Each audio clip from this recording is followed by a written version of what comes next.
C'est en 1952 qu'Henri Pellet, militant internationaliste aujourd'hui décédé, a filmé ces images de Messali Hadj.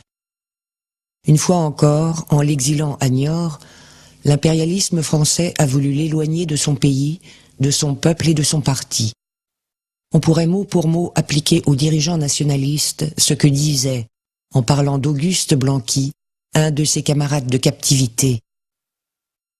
Il semble qu'il soit né prisonnier. Tous les 10 ou 15 ans, on lui connaît un quart d'heure de liberté. Il fait un acte, il dit un mot, puis il retombe aux prisons. Il y était quand les hommes de notre génération têtaient leur mère. Il y était encore quand nous nous levions des bancs de l'école.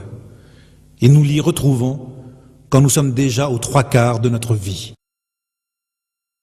En découvrant ces images, nous avons pensé qu'elles pouvaient être le point de départ d'un document sur le combat de Messali Hadj et de ses compagnons de lutte, des deux côtés de la Méditerranée.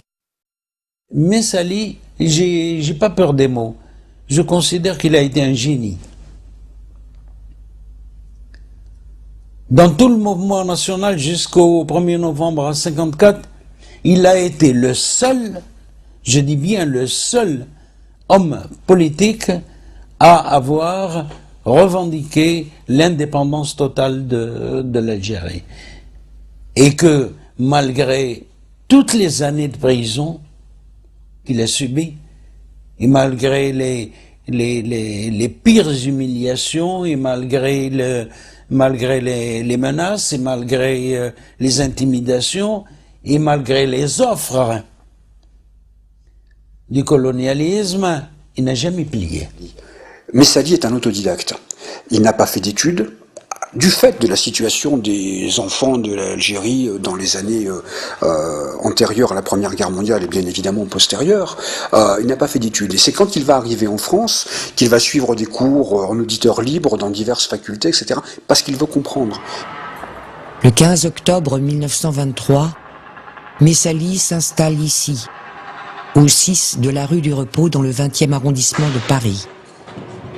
Il va y vivre pendant quelques années et son domicile va être un des centres du mouvement national algérien, à quelques pas du mur des Fédérés. Messali est venu en France tout jeune, après qu'il ait été soldat.